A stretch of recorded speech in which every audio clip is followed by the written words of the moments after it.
All right, we're going live.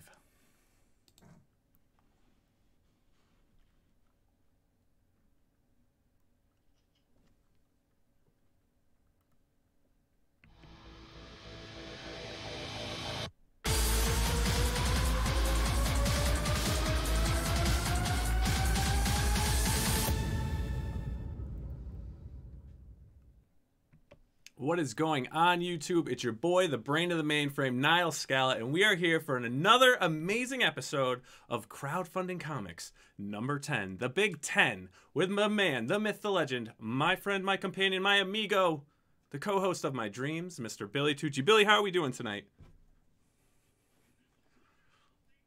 All from the heart.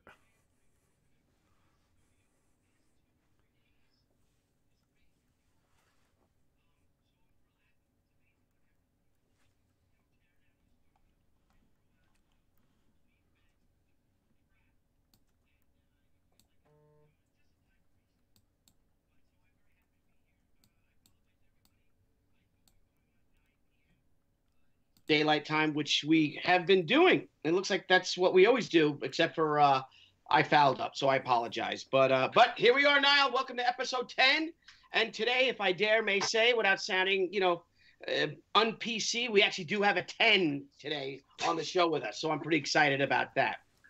But anyway, so tonight's special guest was born to an Air Force family stationed in South Korea and spent half her life overseas. She grew up reading comics, manga, and watching all manner of animations from both sides of the world. While she enjoyed drawing throughout her whole life, even being published in her early years, it wasn't until she was in college that she found her career passion. She has been a contributing artist to the comic book industry since 2007, starting her career as an inking assistant and logo designer while still attending university, working on such titles as Iron Man, Legacy of Doom, Iron Man the End, and Hercules, Twilight of a God. She graduated cum laude with a degree in psychology from the University of South Florida, while she shifted her artistic focus to both penciling and coloring. We're going to get to that one. See how that happened. Between 2010 and 2015, she pulled away from the comic book industry, got temporarily married to I'm rushing through it. Eventually making a return to comic books in 2016, single and unwilling to mingle. A little older and wise, but not too much older because she is still so young. She was determined to approach her career properly, happy and hungry to put in the hard work and time necessary to cultivate a living doing artwork for the most part. Teaming up with her talent manager and my friend, Brett Kate, she has since thrived in comics, making great strides both artistically and strategically in all 3 years she's returned as a penciler and an illustrator. She has a dazzling array of credits to her name, including Exo Manowar and Ninja K through Valiant, Void Trip through Image, again, Iron Man and Hercules through Marvel. She's a much-in-demand artist for Lady Death, La Muerta, and Hell Witch through Coffin Comics, Fear Scrape through Vault, Zombie Tramp, Dollface, and Null Fairies through Action Lab Entertainment, which is awesome, and White Widow through Absolute Comics Group. And literally there's just so many others.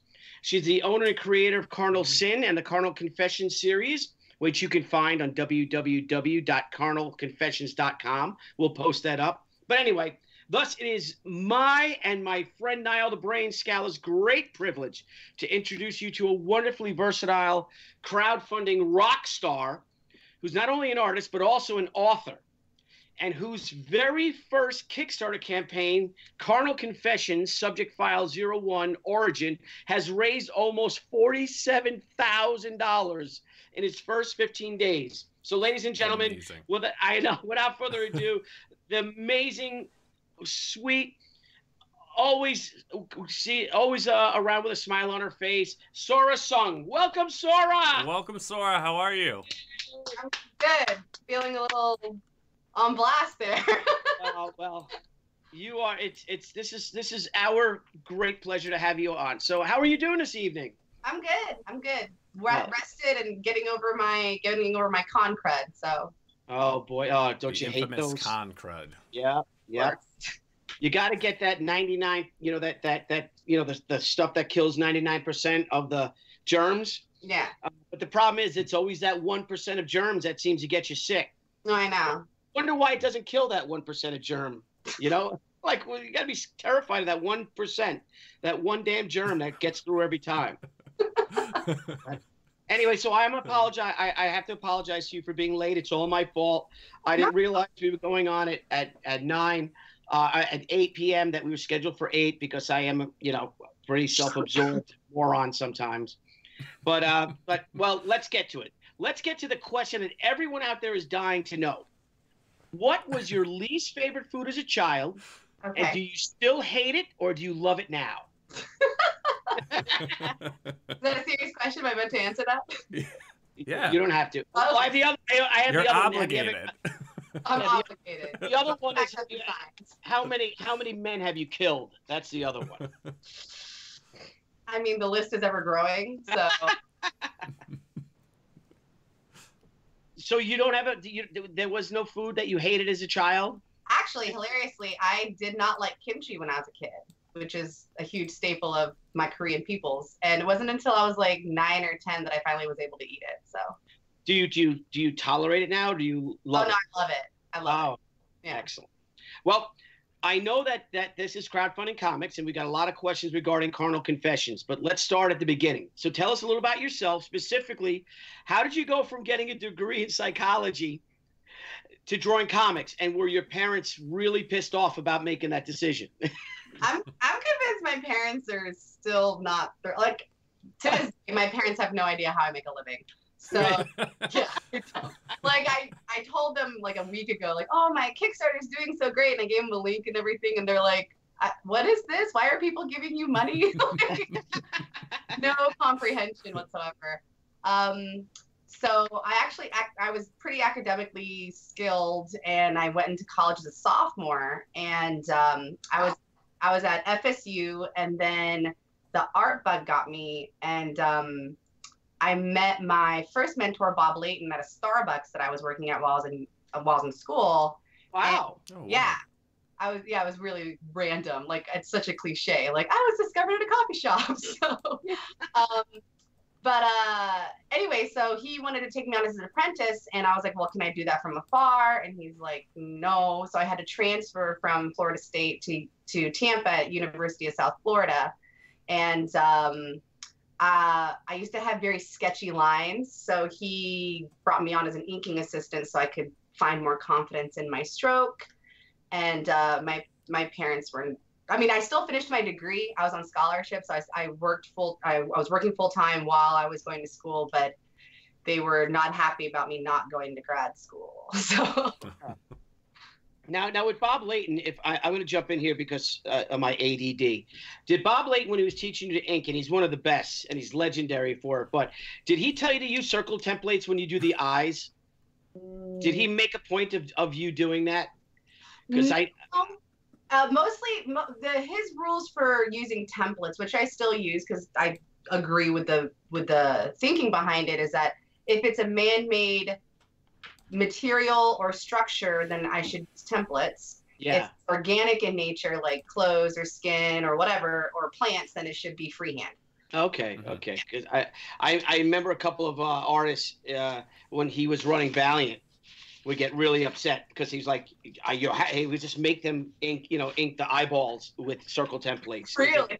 Yeah, and they would just get mad, and I love Bob, I love him, but just like they got insulted. And he's like, your eyeballs are all crooked. You're making them cross-eyed, because a lot of people do that. If you notice, when the inkers would get it, they cross your eyes up. And I was like, you're absolutely right, Bob. You have no idea what I have to deal with people making my characters cross-eyed, and I have to, cut and paste, eyeballs over them and all. Yeah, I think we've all been there. Yeah. So anyway, Niall, I apologize. Oh, no problem. So, so my question for you, Sorah, is so you get out of college and stuff. Now you're a mentor. You're going through the comic industry. Then you left the comic industry for a brief period of time, and then you came back. I'm interested in what's your story for coming back into comics, and how was that for you? Let's say, like, for a professional, how was it? Were you like rejuvenated in the whole industry at that point? Well, I mean, when I had a few mentors when I initially started, and they were all older and a bit jaded. So at the tender age of like 20, by the time I was like 22, I was pretty jaded with the industry, just by sheer influence. And I think it happens in any industry. If you've been in it long enough, you can get really jaded. Anyhow, so I left the industry with a bad taste in my mouth. And then I went through a divorce, and basically I had to really ask myself, well, what do I really want to do? Because I had a regular job. You know, I was working as a graphic designer, as a military contractor. And I had to really have like come to Jesus moment and ask myself what I really wanted to do. And I said, well, I really want to just do comics. That's what I was dying to do, and I missed it, and it was what I was familiar with, and I really felt that I was more mature to be able to handle doing everything more thought out than when I was in my early 20s. I wasted a lot of opportunities when I was young, so I was like, okay, I'm gonna do this, I'm gonna take this seriously. And so it was a little daunting. I mean, when I first started, when I was 20, there were like almost no women in the business. Most of you would go to comic book conventions, and it was like, you know, you had Gail Simone and like Joyce Chin and Colleen Doran, and then booth babes. Like, so that was it. Yeah. So, and that was like 2007. So I mean, it wasn't that long ago, and so I was very excited to come back. So I was like, oh, it's like, I mean, not that I was used to being around guys all the time, but I was excited about there being more women. And so when I came back, a lot of women were actually very supportive of me, and Brett is the one who obviously helped me a lot in that. He helped me through the transition from what I call now civilian into being a pro. Yeah. I was unfamiliar with how to monetize myself as a penciler, because I had always been monetized as an inker. So it was a bit of a learning curve, but you know, he gave me the crash course, and it's been great. So what made you transition from inking to penciling? Well, for one is that, and this is not to poo-poo on any inkers or anything, but I never initially wanted to be an inker. I always wanted to be a penciler. I wanted to be able to draw. And so, again, I got into inking because my lines were so sketchy, and they were, you know, there was no confidence in my stroke. So, I used to have those crazy deadlines where the penciler would be late, and I would end up having to stay up 2 weeks straight with no sleep to hit my deadline. So I was like, I don't have the wherewithal to do that anymore. I'm not 20 anymore. So I was like, if I'm a penciler, I can control the schedule, so I'm good. Plus, it's like I want to be able to draw my own stuff. So very cool, very cool. And well, you could draw your ass off.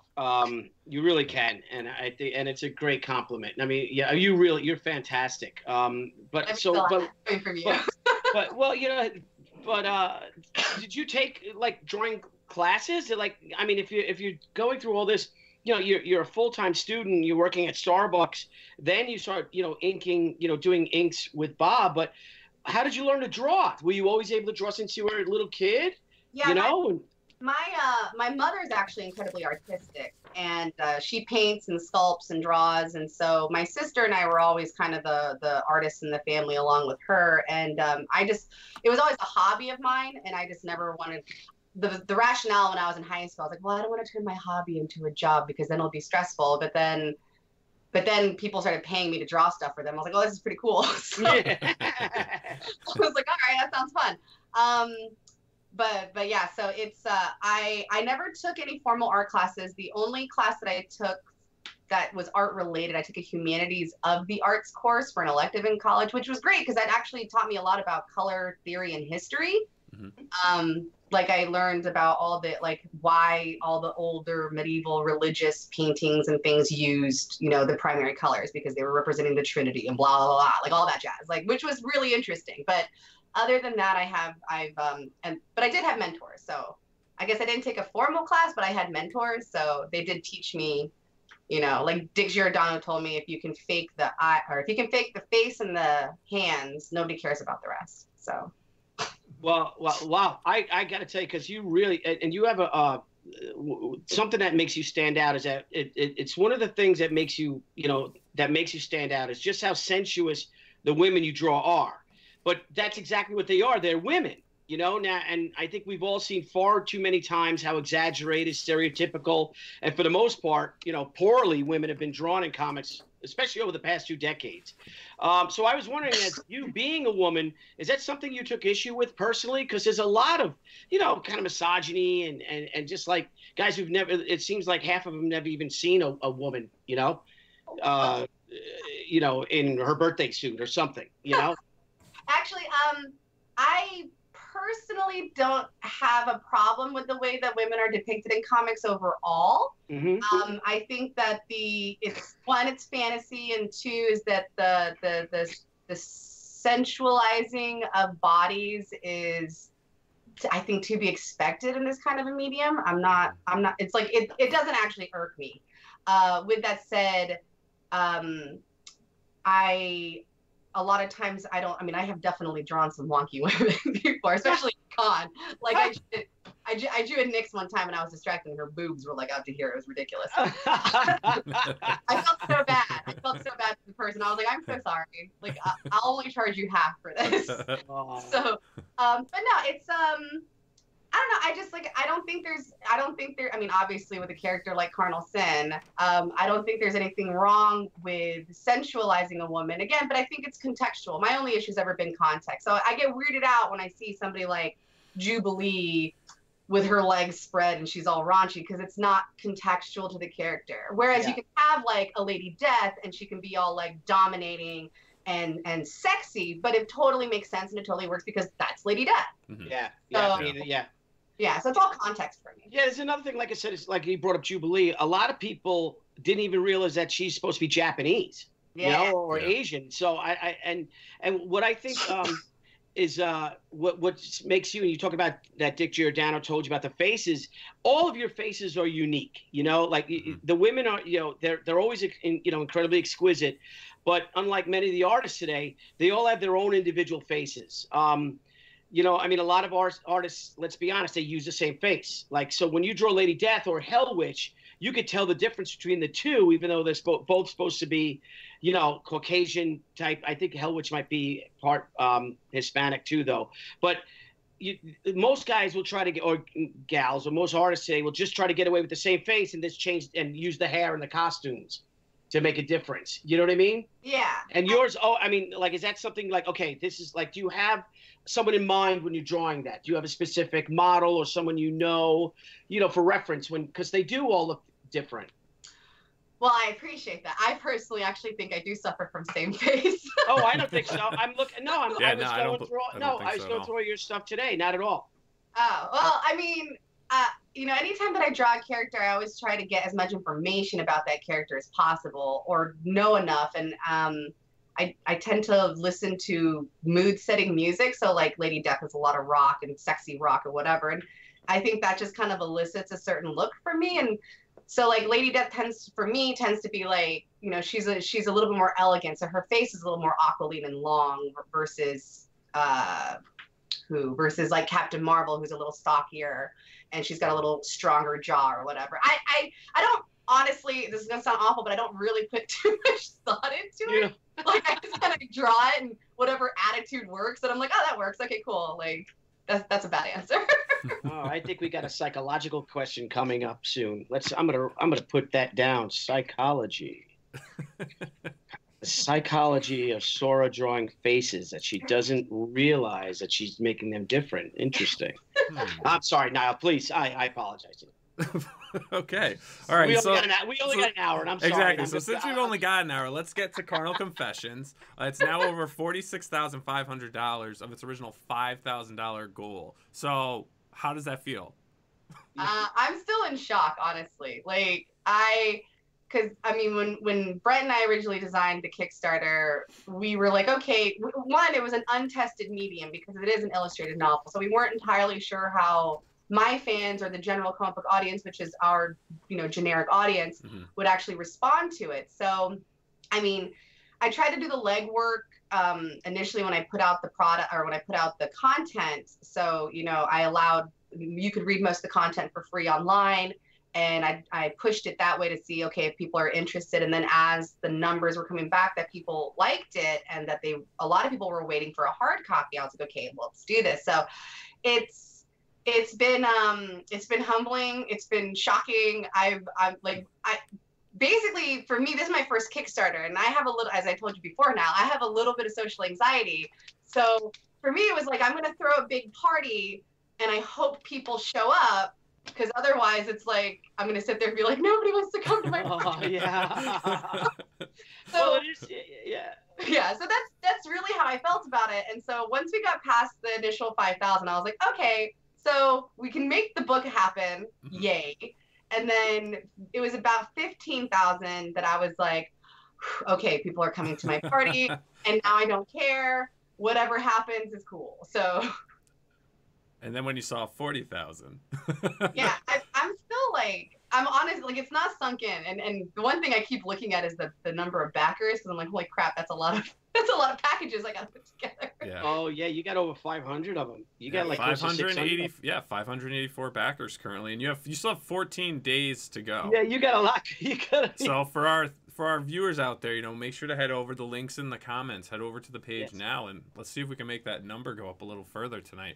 Yeah. And I wrote this down because I love it, and I didn't want to screw it up, but I love the tagline: "The expect to question your morals, loyalties, and loves as you ride along with the villainous Karnal Sin."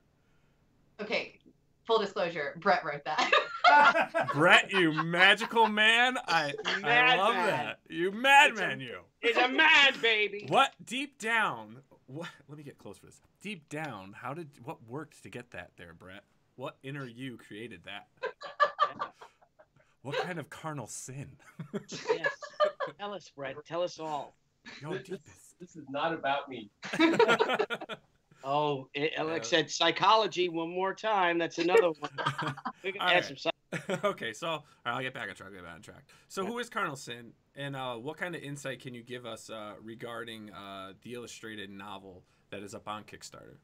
Well, Karnal Sin was a concept. She was a character and a concept I came up with when I was 19, actually, even before I got into comics. And I always wanted to tell a story about a villain with no remorse, no apologies, like I always felt that anytime a villain story was told, and especially with mainstream comics, it was always like a redemption story, or like, oh well, they're still kind of good, or they'll end up doing the right thing. And I said, I know, in my fascination for villains is the fact that they just get to do what they want, and I think a lot of people have that fascination. So Karnal was she's technically like the bizarro version of a character that I had that was supposed to be like the stereotypical good, American girl. So that's why she ended up being blonde with big boobs.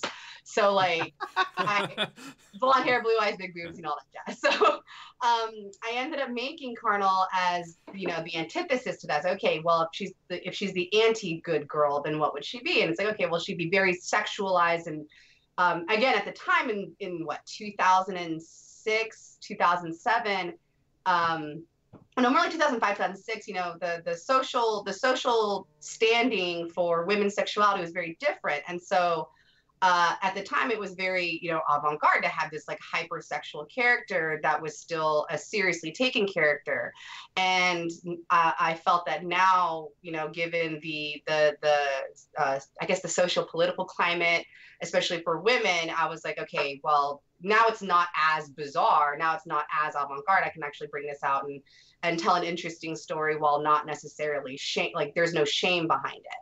So I love science fiction, and so that is the backdrop that I wanted to tell the stories. And with superheroes, it's like superheroes and science fiction, more akin to something in the Marvel world versus say like the DC type of pantheon. And yeah, it was just basically I wanted to tell her story and have absolutely no apologies for it. Just like I wanted people to like her, but also dislike her at the same time. I thought it was challenging to do that, where it's like, okay, she's doing all these horrible things, but you're still rooting for her, despite the fact that she's this horrible, horrible person. That's awesome. Now it's a novel in a comic form. Can you explain that a little bit? Because is it the sense of just a graphic novel, or is this more written like a novel? It's more written like a novel, and you actually get 36 pages of artwork in this, like 36 plus chapter art. in the book. So it's about a 208-page novel with 36 plus 12, whatever that is. I'm a bad Asian. 48 pages of artwork, plus obviously the cover art and everything there. But for me, it was a time thing. I started this project last year, and I just didn't. Again, I had too many cons, so I cut back this year. But like, I just had way too many cons, and I said, okay, I can still put out this content while doing all this other stuff and all the covers and pages for other people. So I can write very quickly and, you know, get my editor friends and beta readers to read it, and then I can pump out a few interior pages that can go along, you know, little scenelets with what's going on in the story. So it was a time factor for me. So eventually, like, I'm doing another arc. The book 2 is guaranteed now. So I'm doing another arc in the same vein, although I'm going to put more artwork and more sequentials into it. It's still going to be heavy on the text.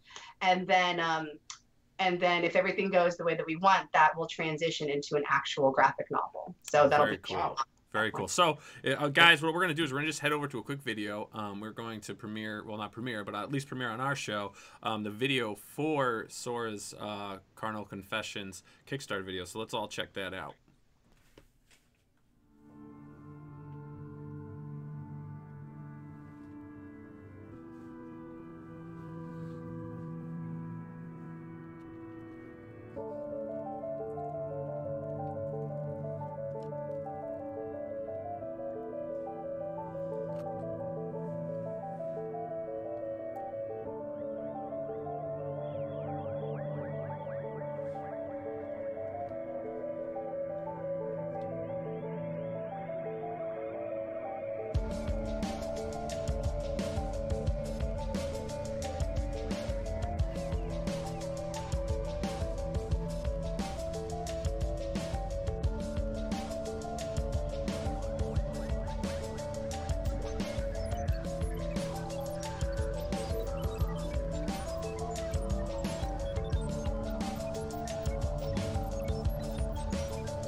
All right, there you have it, guys. And that is an awesome video. I love that video. Yeah.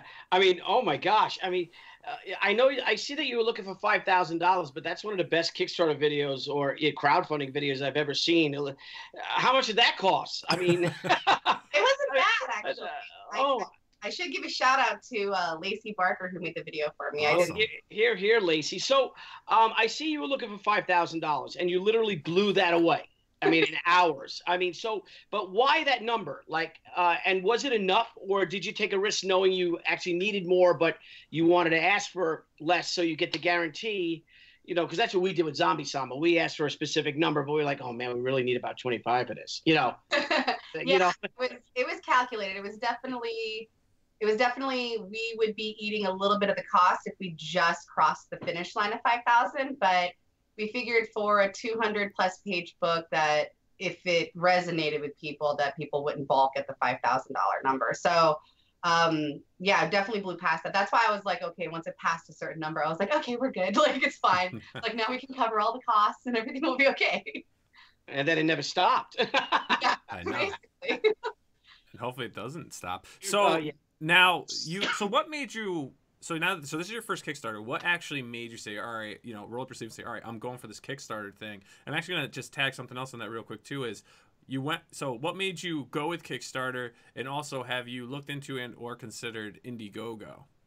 Well, I hadn't considered Indiegogo. I'd only considered Kickstarter just because I was more familiar. I mean, I was, I had pledged on Kickstarter before and I was more familiar with it. And one thing I really liked about the system with Kickstarter is that, regardless of getting the funding or not, or you had to get the funding for it to actually, charge people. And I thought that was a guarantee on my part as much as it is for the audience. Yeah. So given the fact that it's our first one, and I was only familiar with it because I've actually never done Indiegogo. So I was just like, okay, well, let's do this because I'm familiar with the system and how it works. I had seen all the amazing and great Kickstarters that came before us, especially, Brian Polito's, Lady Deaths and La Muerta, everything he did, Hell Witch, all that jazz. So I felt a little more comfortable knowing that I at least knew how that system worked. So yes. Awesome. Would you ever consider doing an Indiegogo, seeing that they also have they do a store feature, I believe? Is that right, Billy? Yeah. Well, I got to tell you about the Indiegogo people is we did our book Zombie Sama, and we had it for 30 days through Kickstarter, and we raised a total of $32,000 for it. What we're doing now, we're doing a 2-week campaign through Indiegogo only, and we've got like 40 hours left or so, but we've already raised almost that same amount of money. We're just shy of $32,000 just from Indiegogo, because there are people that pledge only for Kickstarter, and they're the customers that only pledge for Indiegogo. Right. And I know that Kickstarter is supposedly bigger, or it's older, or it's more familiar, because that's why we did it too, because I never did Indiegogo. I didn't know anything about it.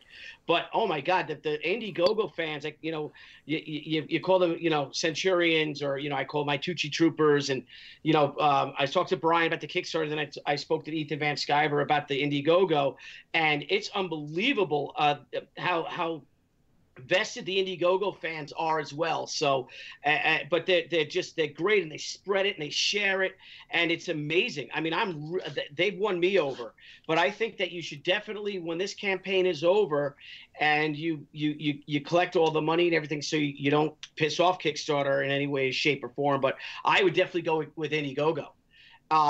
Because you'll have, the book's already done, the campaign's already done, your level's already done. Maybe you add a special cover just for Indiegogo crowd, because I'm telling you, you will love it. You will love them, and how engaged they are, and how it's almost like a family, like they're rooting for you and all. It's really, really cool.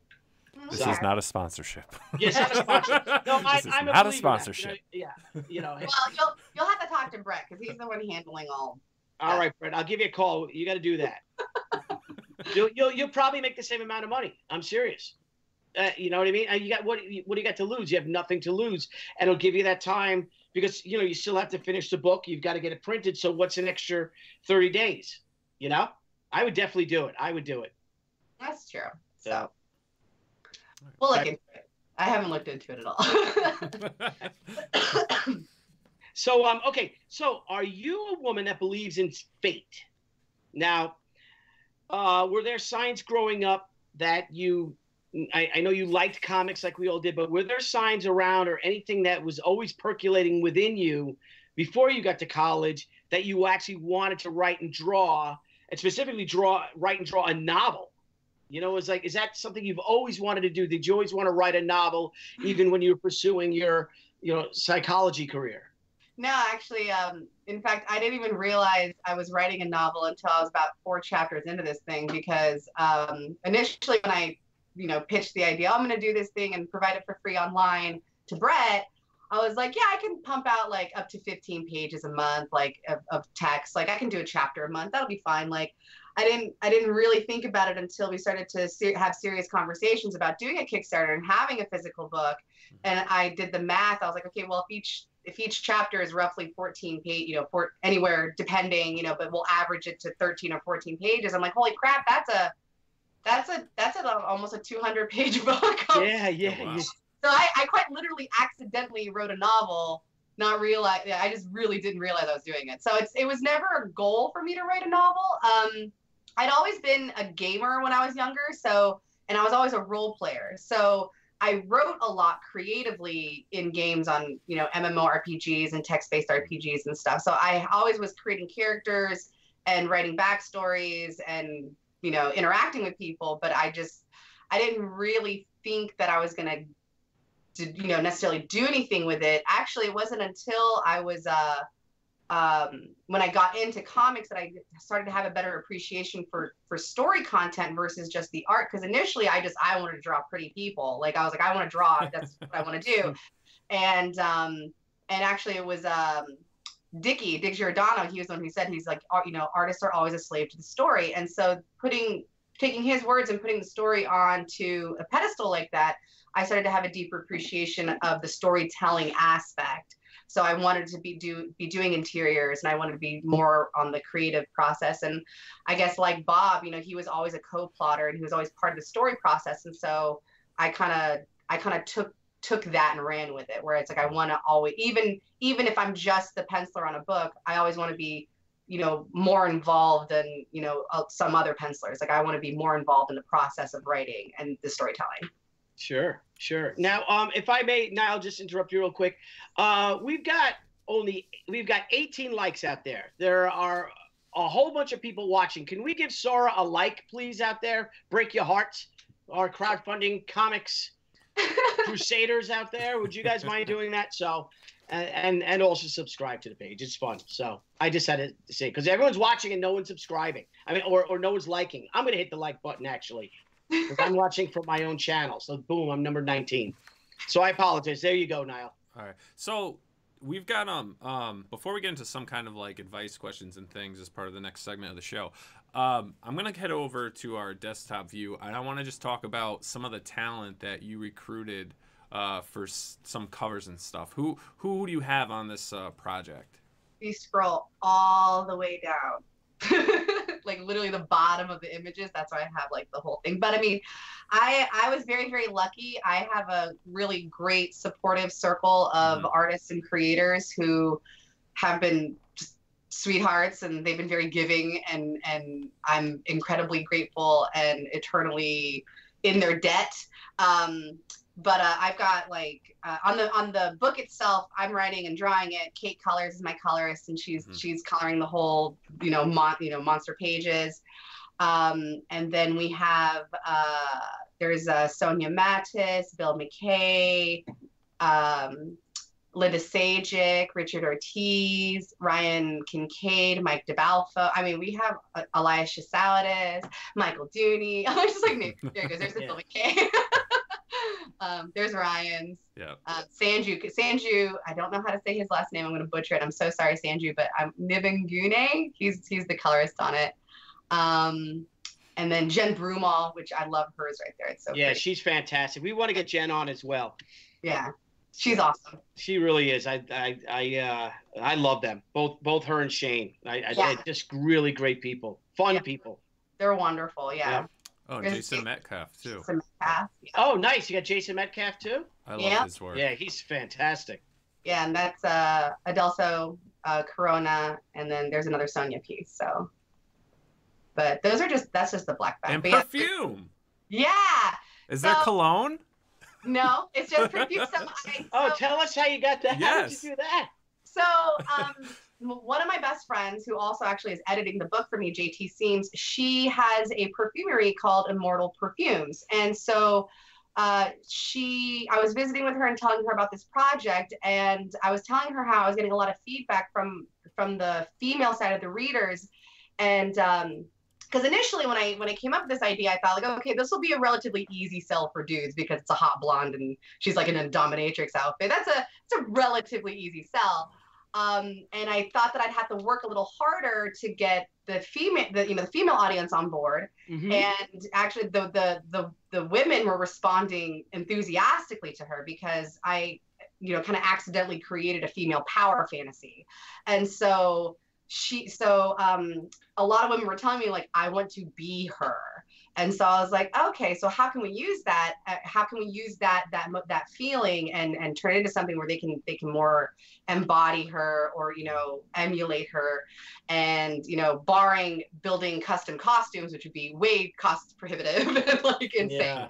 I thought, okay, well, my friend makes perfumes. And so she and I actually sat down, and I was, sitting in her what do you call it? It's like, it's an office, but that's where she creates all these wonderful scents and everything. And we went through all the different ingredients, and she made a master list of them. What would contextually make sense? What would Karnal actually smell like? Not what she would wear, but what she would smell like. And so she ended up sending me samples, a couple months later, and we picked it and just ran with it from there. So it's been pretty cool. Like it's not something that I've seen done before, and I wanted to try it out and see how people responded to it. So that's a cool idea. So what does she? Oh my smell gosh! Yeah. What are some of the ingredients? What does she smell like? What does she smell like? Oh God. Why don't you grab me the thing from Is it in there? In the bathroom? Could I talk to your friend? Because I'd love to do a she perfume. Oh yeah, absolutely. Gosh. Yeah, I'll give you her contact information. Oh, please do. Yeah, I was thinking like, man, if this is it in there? Oh, the DeWalt bag it's in there. I was thinking that actually, like, depending on how it went, I was gonna talk to Brian and be like, man, you should totally make a Lady Death perfume, because I think that was crazy. Yeah. So, she puts a lot of thought into what she puts into everything. Like and it's really great. So you get little custom boxes, and you get custom labels and everything. So you get to design the labels, and she gives you all the templates and things. So, and then you get little cards inside, and let's see. This has orchid, black amber, lavender, and sandalwood. Oh my gosh, nice. We got to do that. That's awesome. Yeah, it's really cool. And I know that she, we were all kind of waiting for the Kickstarter to see how it went, but I'm sure she would be totally interested in doing more. So it'd be great for her, good for you. It's fun. Like I said, it's a fun process to sit there and like, she sends you all these different samples, and you have to clean your palette with coffee beans and figure out if it's actually going to work. So yeah. Wow, I'm gonna definitely talk to you about that. Okay, we have a couple of questions here, and one of them said, Sorah, how did you meet and get mentored by Dick Giordano, and how did you go from serving lattes to Bob Layton to being mentored by him? It says you've won the comic industry lottery twice. Yeah, I did. I know. Like I said, I told you in my 20s, I did not appreciate the severity of the opportunities that was afforded to me by happenstance, because I was young and an idiot. But I was hilariously, I just had a bad breakup, a pseudo divorce almost. And I was living in Ohio at the time, and I moved back down to Florida, and I had missed the matriculation to go back to FSU by a couple of weeks. So I had to stay in Tampa, where my parents were living, just for the rest of the winter, so I could go back in January up to Tallahassee. So I couldn't just putz around, so I had to get a job. So I started working at Starbucks, which was funny because I never drank coffee or Starbucks before that. Now I'm like addicted, but so the first day I was there, like literally my what's it called when I can't think of the word, my brain's just off. But so my very first day there, my new manager was like, so what is it that you really want to do? Because at the time, nobody was aspiring to be a barista. So everybody had other agendas. And so I was like, oh, well, I think I want to be a comic book artist, which was just like this throwaway thing that I didn't know anything about the business of comics. Like I knew comics, I knew content and all that jazz, but I literally, I didn't even know a comic book convention was a thing. I was 20, I was completely ignorant. And so, to be fair, I grew up overseas where that was not the norm. There was no access to anything like that. So as she was like, oh, that's really interesting. And then a guy comes in, and he's a regular and says hi's to everybody and all the people who are working. And then when he leaves, she goes, yeah, that's Bob Layton. He's like some famous comic book artist. And I was like, what? And I didn't know who the hell he was. So I literally, after my shit, went home and I Googled him, like, who the fuck is Bob Layton? And I was like, oh shit, like he's like a legit, like this is like a legit thing. This is not just some, A superstar. Yeah. So it was really funny because she was recommending to me, oh, you should talk to him. You should talk to him. And again, I'm actually pretty people are shocked to hear, but I'm actually pretty shy. And so for like 2 months, I would, serve him his coffee whenever he'd come in, and I would just be like, hi, and every morning I'd tell myself, today's the day you're going to talk to this guy. And I never did. And God bless my, my manager. Cause finally she just told him, hey, this girl wants to be a comic book artist. Can you talk to her? And so finally, one day he came in and he talked to me, and I was just like blushing like an idiot. And it was just like, God. And so he was like, oh, okay, I'll look at your portfolio. And I'm like, I didn't even have a portfolio. I just had like random drawings. I like shoved him into a thing, and I met with him at the Starbucks like the next day. And he like blew my mind. Like at the hour that we were sitting there, he was like giving me quick little art lessons. And I was like, what the hell? Yeah. And so he saw something in me at the time. I mean, I could show you some of the shit. It was bad. Like he saw something in me that, yay, thank you, Bob. But like, anyway, so he was like, okay, well, I can take you. And he just literally offered me a position. It was like, I can take you as my art apprentice, blah, blah, blah, blah, blah. And I was like, okay, like I didn't even know what any of that meant. And so it literally just kind of fell into my lap almost. I mean, I worked hard, but it like the actual opportunity was just kind of like, okay, boom, here you go. And I was like, oh, okay, that's interesting. So. Well, he obviously saw something in you. That's for sure. Oh, you asked about Dickie. So Dickie used to be Bob's mentor. So like once every couple of months, because Dickie lived on the east side of Florida, and we were in Tampa. So every couple of months, they'd meet in the middle in Orlando and have lunch and whatever. So he took me one of those times, and Dickie would sit there and I'd ask him questions, and he'd walk me through a bunch of stuff. And I mean, it wasn't like at the same level of mentorship that I had with Bob, but he really gave me a lot of really great tips, and he taught me how to do hair and blah blah blah blah.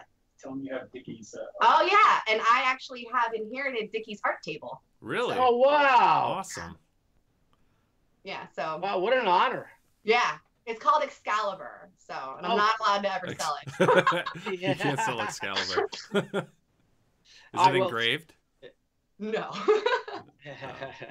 All right, so there's like I said, we're coming on 9:49, and this is how these things we end up always going over. So we hope you don't mind going a little bit over. But if someone came up to you and said, Sorah, I want to launch, just like you said, I want to do comics. What if someone comes to you and says, I'm going to launch my own comic book company? I want to do my own Kickstarter. Give me your best advice. What do you have? What would you give them? What advice would you give them? Well, I mean, on a basic level, I would say don't pander. Do what you want to do, because that's always going to bleed into. I feel like people think too much about the marketability of something first without thinking about what they want to do first. And so if they do what they love, then there's going to be a lot more inherent passion into it. You're going to put a lot more effort into it. And then once you figure out what you want to do, then that's when you start thinking about, okay, what's the marketability of it? How can I market this properly? And then you can just try anything and everything to figure out what's going to work and how, what your target audience really is at that point. And ultimately, if you think about it, your target audience are your friends. So if you can please your close friends with whatever that you're making, then that's a really good start. So I just think that like when people pander too much to like, they think that this is what's hot right now, like this is what's in right now, then I think people can sense that, like they don't respond the same way to projects that way. And learn from those who came before you. Like that's definitely what I've done. It's like I've learned from everybody else who's done this before, and I give all credit to all their ingeniousness because I'm like, okay, I'm standing on the shoulders of giants. And yeah, so and honestly, I think I actually giving out the content for free initially to see if there's even a market for it, that actually worked really well for me. And I took that idea from my friend Ryan O'Sullivan, who he did that a few years ago. Before he was this, now famous comic book writer, he did a book where he literally put out one page. I think for like a month, he put out a page every day. And then he waited until you had to get the last bit of it via the Kickstarter. But that way you grew your audience. People were invested. You were giving them free content. And then they were like, okay, well, I need to know how this ends now. So at that point, they were willing to throw money at it. And they have more faith in you as a producer because you're hitting you are consistently hitting a deadline, showing them that I'm here every week or I'm here every day, giving you this stuff. And I think people have been so burnt on campaigns before that showing that consistency, I think that goes a long way. Yeah. Oh, very cool. So you got so we have a question here from Yo-Yo Ruiz. So do you use your psychology knowledge onto your comics? Yes. Hi, Yo-Yo. And yes, I love her. She's so wonderful. Yes, I absolutely do. You can tell in my writing that I definitely have a preference for the psychology behind and the motivation behind doing things. So it's a fascinating field for me. I like diving into that stuff. Even when I watch movies and things, I enjoy the psychological aspect of stuff more than anything. So I don't think my degree is a complete waste. So I can actually justify, hey, this person's reacting this way, and this is why they're reacting this way. So, yeah. Now, Papa Kinesu, forgive me if I butchered your name, I apologize, that you're speaking of psychology, he says, what's your take on the current state of culture on the geeky side of things, because it can get pretty crazy out there now. There's a lot of nuts going, a lot of crazy stuff going on, people being threatened or fights, arguments. And what do you attribute that to? I actually do have a pretty decent theory on this, and it's my own experience, is that when I was very unhappy in my marriage, I used online as an outlet for my anger and frustration. And I think that as a whole, people are doing that. I don't think that that's every single person's motivation or reasoning behind it. I think as a whole, I would assess that people are very frustrated in what's going on in their personal life, and they're using the sandbox of entertainment as an outlet for that. Yeah, that's a fantastic answer. Yeah. And, and I think it's, it sounds, and that's a mistake, right? What is that? Drunk texting or drunk emailing and stuff? Drunk texting. Stuff. But it's such a safe, it's safe in the sense that people have that. It's like liquid courage, but on a screen, and you can say whatever you want and no one's actually there in front of you. Right. So I think you're right. Like, it's an easy outlet to just vent. And then I think the problem is, though, is the venting escalates. I agree. Yeah. And it becomes, and I've made a massive effort to not contribute to the negativity, because I'm like, you know what? It's I can't control what anyone else is doing. I can only control what I'm doing. And I'm like, I don't want to be a source of negativity in the world. There's enough of that. So I try to keep everything, even if I talk about something that's a negative topic, I always try to put a positive spin on it in some capacity. So I really do believe in the the axiom of, like, be positive and put out good vibes, and back to you kind of a thing. So I agree 100%. And obviously, look what you did. I mean, with the vibes, with Bob Layton, and it stemmed even from when you were young. And we got some good questions. Yeah, we got some great questions coming on. Do you see the one? Someone wow the internet says, boring question. Can you ask about international delivery costs? I was going to support a comic on Indiegogo, and the cost was crazy, $35 US plus delivery. Product would have cost me $91 Australian. Do you have any I don't know. I know that we did, if I may jump in without yours, we predetermined how much all of our international shipping for our books are free. But for international shipping, I remember Deb was going through it and just basically doing an average of that's how much it costs us, because it's not inexpensive to ship things overseas. Yeah, it can be pricey. Brett can interject in this actually, since he handled that. Yeah, actually, international shipping out of the United States is expensive. There's no cheap route of international shipping. It's about your only real option is if you're a huge company and you get some contract with FedEx or UPS, and we're not a huge company. So unfortunately, we're at the whim of FedEx, UPS, and the U.S. Postal Service to try to get stuff out. And to give you an idea, to send a single comic overseas costs $25. Doesn't matter how much it weighs. It's just a simple 22-page comic. So you can imagine what it costs to send a 200-page comic out. It weighs that much more, and it's all weight-based. So yeah, paper's heavy. Paper's really heavy. Yeah, just so for people out there who are from Canada, we did not provide a Canadian shipping fee, which was our mistake, and we're working on making that correction so that Canadians can get the correct shipping, if you will, which is significantly less than sending, say, something to the UK or Australia or something like that. Thank you. Yeah. Now, excellent. Now, mistakes is a big part of crowdfunding, right, Niall? Oh, it's huge. It's huge. I mean, everyone has those mistakes. Now, this is your first Kickstarter. I mean, have you encountered anything yet? Maybe as far as the planning or the execution of the Kickstarter? Other than the shipping, I don't think we have, actually. No, yeah, I don't think so. Yeah, no, Brett, I mean, I did all the graphics and everything for it, obviously, and I made the content, but, you know, Brett's the one who handled basically building the tiers and deciding the price on everything and what was going to go in each package and whatever. So we split responsibilities on that, thank God, because I'm like, I don't know how people do it alone because I'm like, it's too overwhelming. Yeah, it definitely. Well, guys and gals out there, for sure, that's it. Charge for your international shipping, especially your international shipping, because you're going to get chewed up big time on it.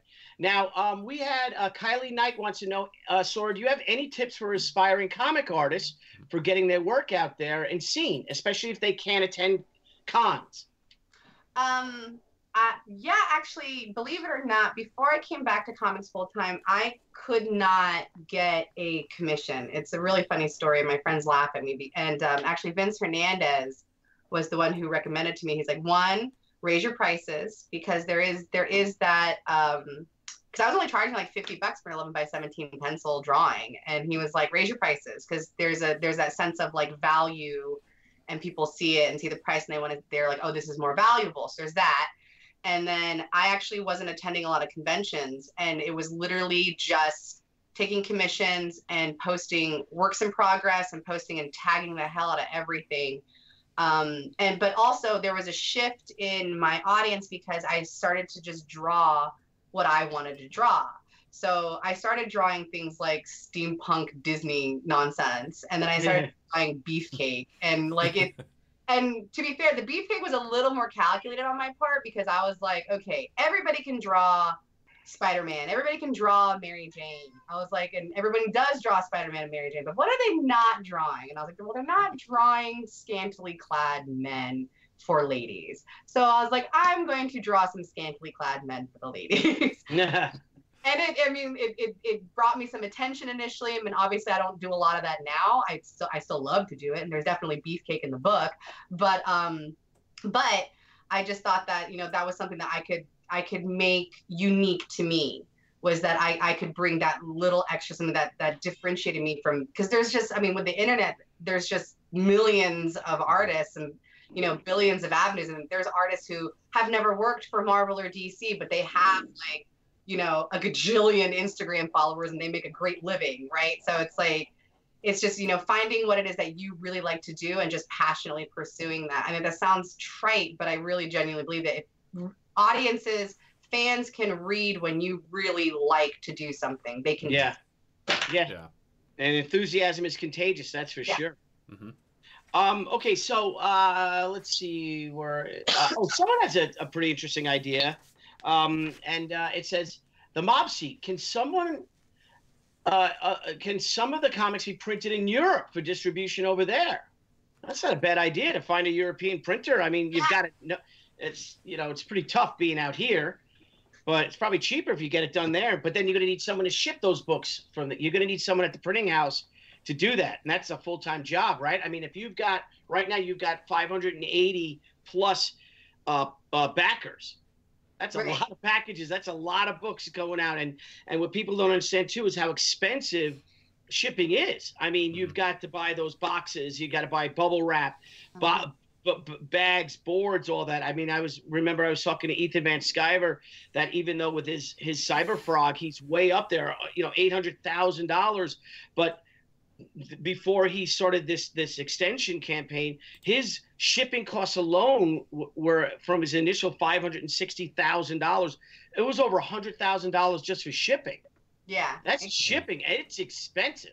Yeah, I mean, I think that other people, I think that's something that's probably going to become more normalized with Europe anyway, because, you know, comic books and conventions are becoming much more normalized globally as a whole, and I think that businesses are going to start basically teaming up. So there's going to, I already know that there's distribution in Canada, for example. Like there are at least a couple of distributors or startups that are specifically for distributors for content from Kickstarter and comic book companies and things of that ilk. So I think that that's definitely going to be, you know, something that's going to be normalized in the next couple of years, where it's like, yeah, we can cut back on the shipping costs because we can get things printed elsewhere and ship it. But the only problem with that is that you have to have somebody that you really trust, because quality control is so important. And especially if you have like limited runs on books, then you're dealing with a whole, you know, logistical nightmare. It's like, okay, if I only printed 200 of these books, I have to print 1 through 100 here, and then 100 through 200 over there, and then there has to be just like it. Somebody's got to fill that hole for sure. But like, I don't know who it is right now. Yeah, yeah, and it's wonderful how people how Europeans view comics. Yeah, you know, it's like an art, and they appreciate it, and they see it as an art form, and it's great going over there and how they respect you and they respect cartoonists and writers and, you know, comic artists. They treat you like rock stars. It's wonderful. Yeah, the attitude's definitely different because, I mean, they're willing to wait. I think there's such a in America and Canada, more so in America than Canada, I think there's such a desire for immediate gratification.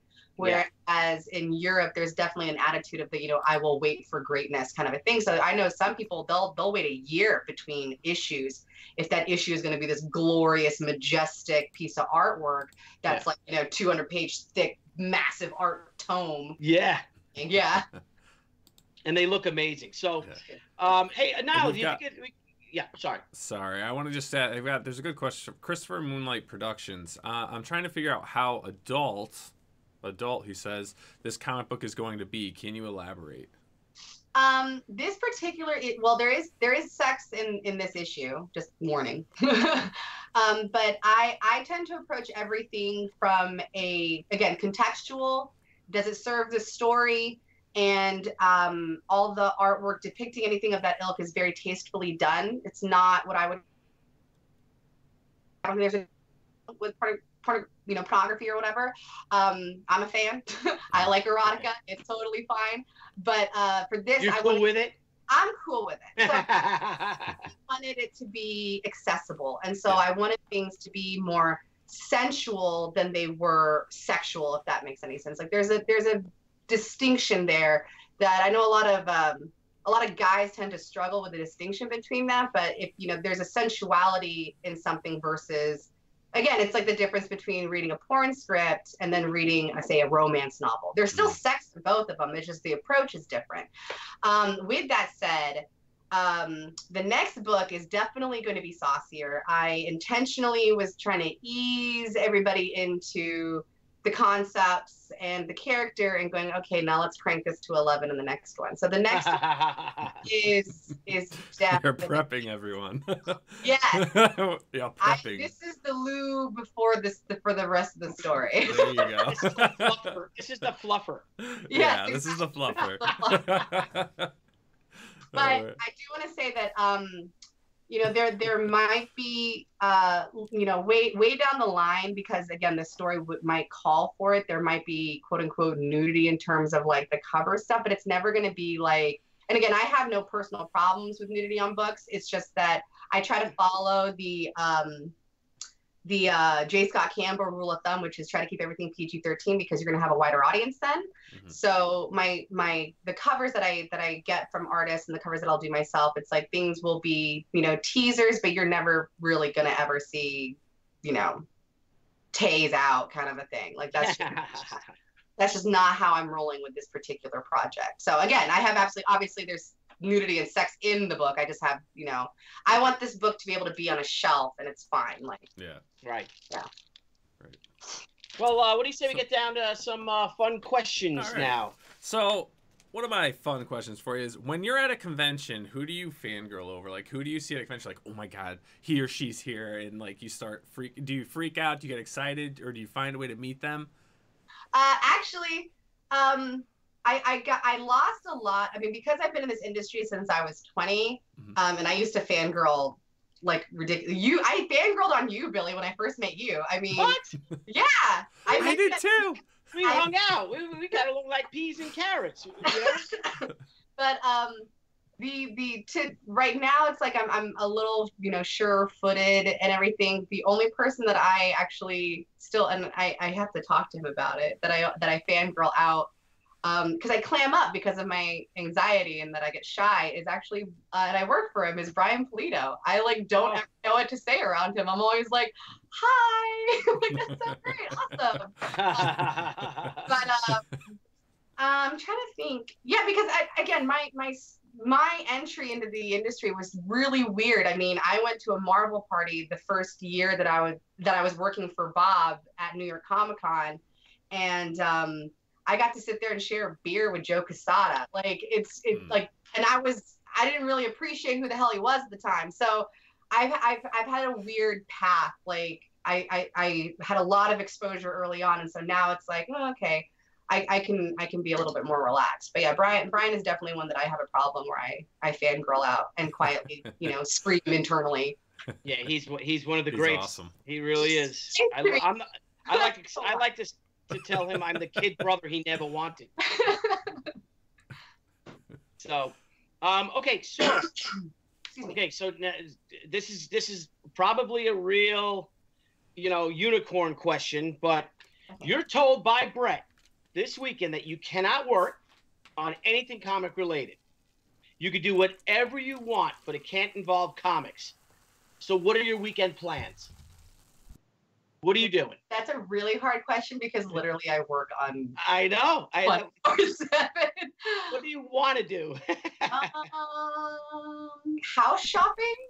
Oh, hey, okay. Oh, like I want to house, so I'd like do that kind of stuff. But I don't know, like.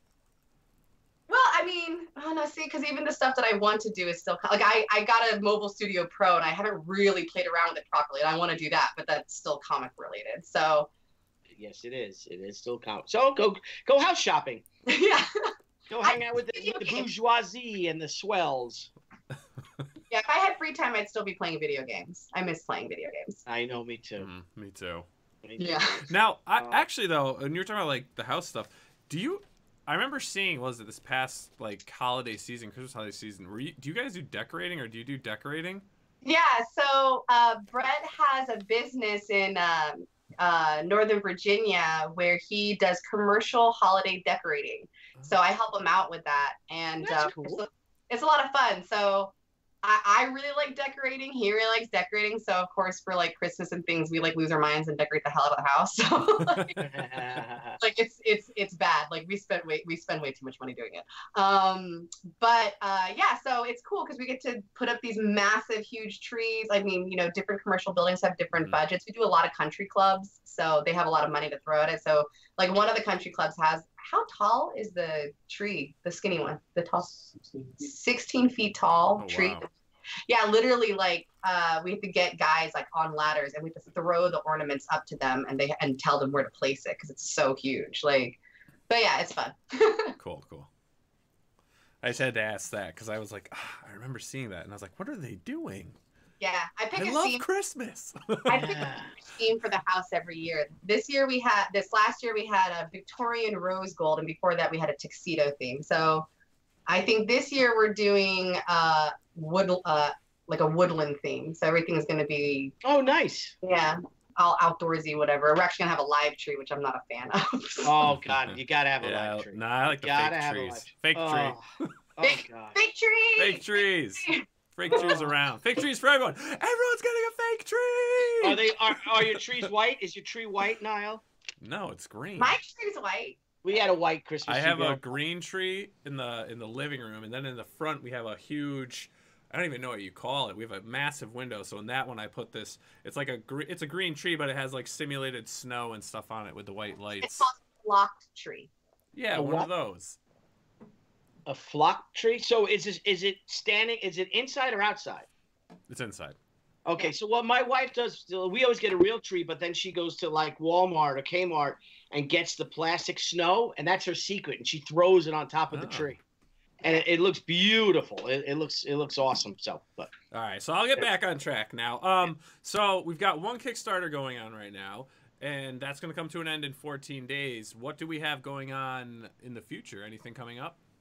Yeah. Oh, me? Yes. Oh. It's all about you. Not my Kickstarter. Yeah. Well, once we do fulfillment on this particular book, then I'm going to start the second arc, which will, again, in the same fashion, I will be putting online for free the first, majority of the chapters. Not all the artwork, but it'll have some limited artwork in it, but it'll have more artwork than I did in this particular book. And instead of it being monthly, we're going to make it bi-monthly, so everyone will get 2 chapters a month versus 1 chapter a month. Excellent. Very cool. So, and then ideally, then we would launch a Kickstarter after that. And there is another project that, because of the success of this, we basically want to throw all the money and put it back into making more content. And there's another book that we're working on. I can tell you the name, but that's all I'm going to tell you, which is called Aurora Light. And it is that is something I'm working with writer Wes Knipe on, and it's going to be, we're shooting for an October debut, but we're still playing around the schedule, so we're not sure. But right now we're just focusing on this, making sure this goes off without a hitch, making sure the products are quality products and the packaging is great, and then we'll do the next arc, which it's called the Narrows arc, and that is I can't do anything until all the books go out, because otherwise there'll be spoilers. So I have to wait. Yeah. All right, very cool. And then I've got one more fun question on my end. And it's something that I'm asking all the guests because it's a special show we're developing. So let me ask you, dim the lights. No, they don't dim. Do you believe in UFOs, Bigfoot, or ghosts? Whisper it. Nothing? No? Nothing.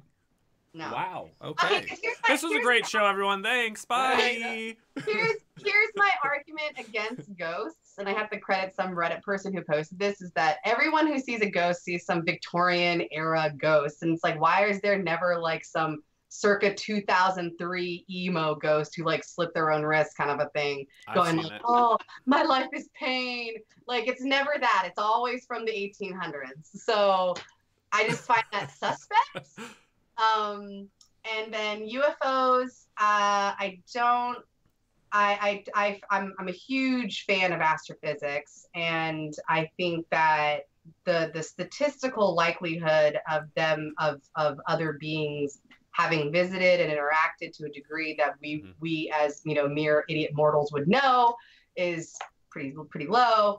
And I don't believe in Bigfoot. I just don't. Although see?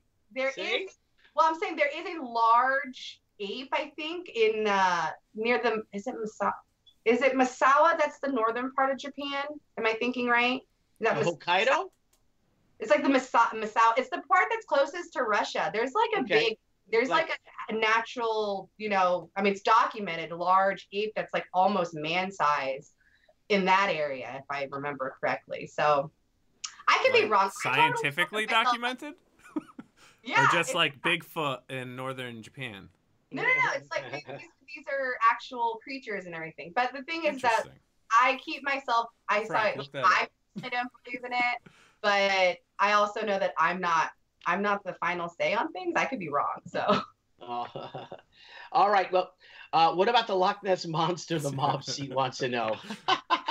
and then Christopher saw a ghost of a cat. So now what? I actually went to Loch Ness this last fall. I was in Scotland, which was a goal, like bucket list of mine. So, as far as I know, the science behind that is that it's not that deep of a lake, and so a creature of that ilk could not actually survive in that environment. Sorry, I agree with you. All right, so you don't really believe in these other things, and this is like not like you saw a cat get run over by a car or something like that, But what is nothing sad, but like what's the scariest thing to ever happen to you? Well, I scared the shit out of myself when I was 24, 25 is when I first got into when Slender Man was less well known. I was reading creepypasta online about Slender Man, and I got really into it. And I was watching I think it's called Angry Hornets or something, like the YouTube channel that was really popular regarding Slender Man. And I freaked myself the hell out. Like I knew it was fake. I knew the origin that was created online for the sake of creeping people out. And being completely aware of this, I had to sleep with the lights on for 3 days straight. It was that bad. It was. Well, because you never like they're coming out with a movie to give like some kind of a justification, but the brilliance behind Slender Man was that there was literally no way to know his motivation. So you didn't know what the hell he was about. So he would just show up and just stand there, and it was just incredibly fucking creepy. And so like you could just project all of your fears onto this thing. And so of course I scared the hell out of myself. But I was a grown woman, so that was great. Slept with the lights on for 3 days. It was bad. Well, that's great. Well, you're fantastic, and just I think we've held her long enough, my friend. What do you think, Niall? Yes.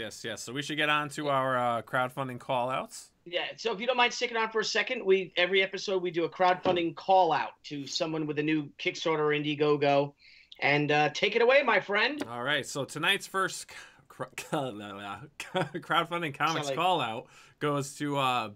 It's Demetrios, Biggs and Tiny, and he actually sent us some good media for this, so I'm going to play this.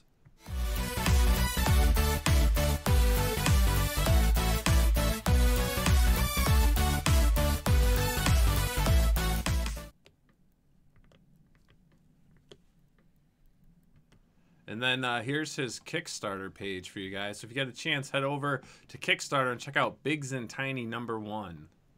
Demetrius. Can we add a link in there, Frank? Yep. Yeah, all links to our crowdfunding callouts will be in the comments. Yeah, it looks great. The book looks great. Art's great. Yeah. So, guys, please give it a look. If you could pledge, please pledge. Sorah's campaign has 14 days left. If you could give her a pledge, please. Also, share it if you can. If you guys can't, we know how expensive things can get. If you're tapped, at least share it.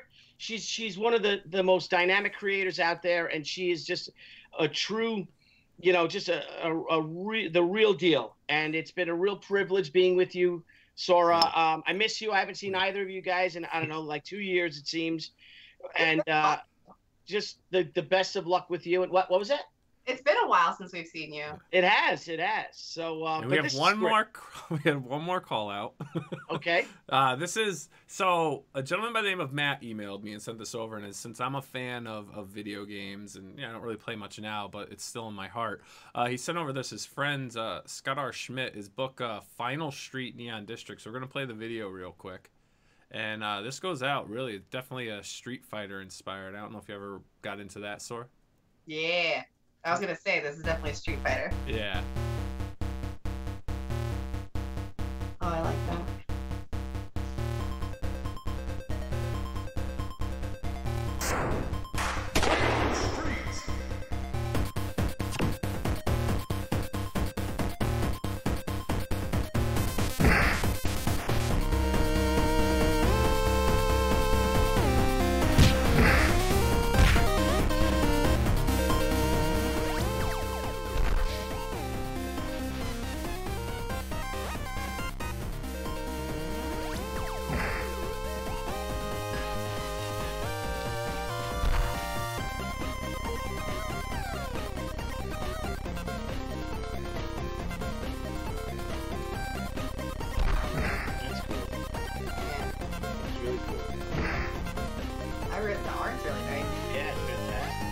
cool. We got 2 winners tonight.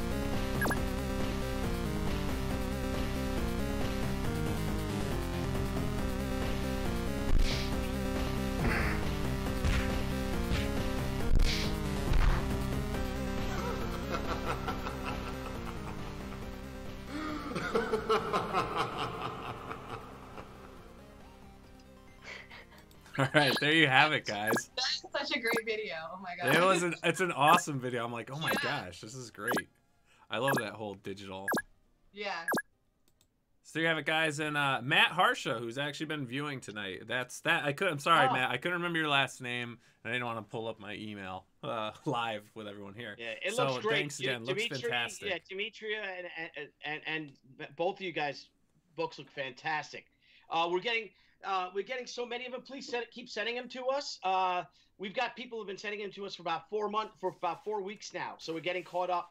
But thank you, and I'm going to throw a call out for myself. I don't know how much more time I have left. Let me check. We're in the home stretch for hours. Zombie Sama by John Broly and myself. I got 29 hours left, so I posted a link, and tomorrow I'm going to post a whole bunch of new art, all full color art. So if you guys wouldn't mind going to that or sharing it or liking it if you could, that's for my own Kickstarter, because I might as well start promoting my own stuff on these things. Yep. We have 29 hours left. And you're at 31,150, so let's get to 32. Yeah, let's get to 32, guys, and match our 4-week Kickstarter campaign with the 2-week Indiegogo. So, anyway, Sorah, you are wonderful. Thank you so much. Thank you, Brett. Yes, thank you. This is so great. Anytime you want to come on, please, seriously, we'd love to have you and do this again. You know, even when it's done and the book's ready to ship, maybe that's a cool show to come on and talk about. And definitely when you launch the next one, we'd love to have you on. Absolutely.